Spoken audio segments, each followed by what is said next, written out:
Des pieds de vigne vieillissants, le changement climatique, le vignoble doit sans cesse se renouveler, mais le rythme de remplacement des pieds est loin d'être suffisant.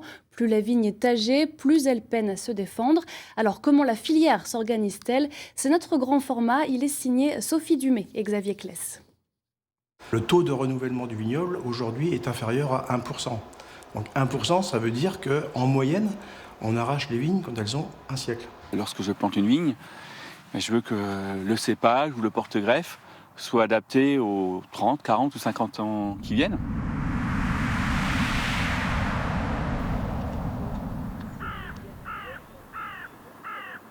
En viticulture, rien ne se perd, tout peut reprendre vie. À l'heure de la taille en Champagne, alors que la vigne est endormie, 0,1% du vignoble a un destin particulier. C'est la vocation de cette parcelle de meunier, l'un des 3 cépages les plus répandus en Champagne. Les salariés de Simon Blin ne laissent pas tomber les sarments au sol, mais les récoltent précieusement. C'est quand même du travail, il faut récolter, il faut choisir les brins. Il faut les mettre en fagot, des étiquettes, serrer, ramener à l'exploitation ces brins. C'est effectivement, alors, on va calculer, mais je pense que c'est 2 fois plus de temps qu'une taille classique. Bonjour. En échange d'un droit de plantation, Simon Blin a signé en 2007 un accord avec le comité Champagne pour devenir l'un des fournisseurs de greffons issus de vignes mères certifiées.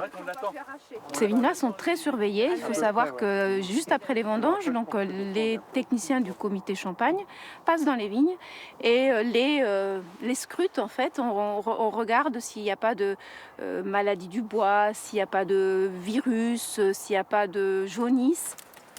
Une fois l'état sanitaire contrôlé, la parcelle de vigne est donc apte à faire des petits.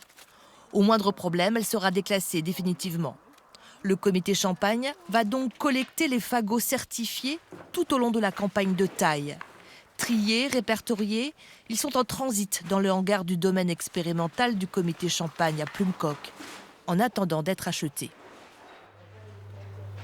Quand il y a l'étiquette d'apposé, c'est que les contrôles dont on a parlé sur les vignes mères de greffons visuels vis-à-vis des viroses, vis-à-vis des jaunisses ont été respectés, que les autocontrôles ont été réalisés et que la pureté variétale est respectée et la pureté clonale également. Ce passeport, désormais, il a un format unique. Donc on retrouve le logo ici.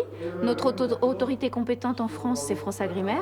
Et après, vous avez tout ce qui vous permet d'assurer la traçabilité du matériel végétal.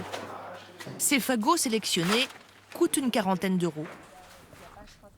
Ce n'est pas le prix des bois de cette parcelle, vendu 4 fois plus cher. Nous sommes ici dans le coffre-fort de la Champagne, où sont conservées les vignes d'une grande pureté végétale.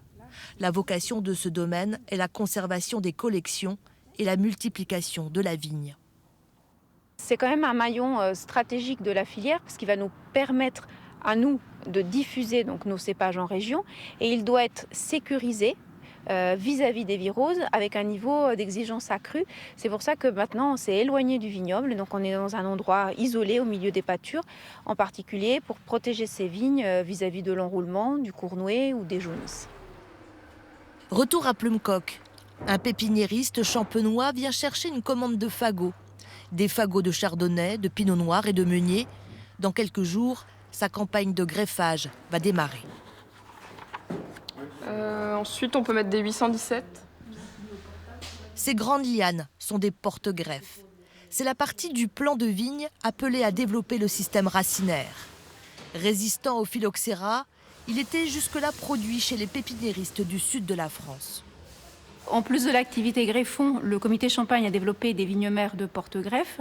On est en train d'en implanter environ 10 hectares et en fait c'est pour fournir des bois de greffage aux pépiniéristes champenois en 41B. Ça permet d'une part de sécuriser une partie de l'approvisionnement et d'autre part de diminuer la tension sur le marché des bois de 41B. C'est notre principal porte-greffe utilisé en Champagne et on sait très bien que quand il y a une pénurie, il y a des risques sanitaires accrus avec des provenances douteuse de matériel végétal. Pendant 2 à 3 mois, le pépiniériste va donc procéder aux opérations de greffage. Les plants commandés par les vignerons lors de cette campagne seront livrés dans 16 mois. Pour pouvoir honorer les commandes, le pépiniériste est obligé de confectionner 2 à 3 fois plus de greffes que son niveau de commande. Le 41B qu'on voit ici, c'est un des porte-greffes les plus difficiles à greffer, qui est le plus capricieux. Par exemple, pour l'année dernière, on avait greffé 800 000 plants, on n'en a eu que 340 000 qui ont bien repris. Voilà, donc on a eu 60% de pertes. Simon Blin, le producteur de greffons, est aussi viticulteur. Il remplace périodiquement des vignes vieillissantes. À cette occasion, beaucoup de questions se posent et il doit imaginer l'avenir. Le changement climatique, c'est la première des questions, c'est de savoir, lorsque je plante une vigne, je veux que le cépage ou le porte-greffe soit adapté aux 30, 40 ou 50 ans qui viennent. Donc avec peut-être des problématiques de sécheresse, avec des problématiques peut-être de vendange précoce. Aujourd'hui en Champagne, le renouvellement de la vigne n'est que de 0,7%. Il devrait être 3 fois plus important pour garder un vignoble vigoureux. La filière s'organise pour assurer la sécurisation sanitaire et la quantité des futurs pieds de vigne. Le plan national du dépérissement du vignoble a pour objectif aussi de convaincre les viticulteurs de renouveler leurs parcelles fatiguées.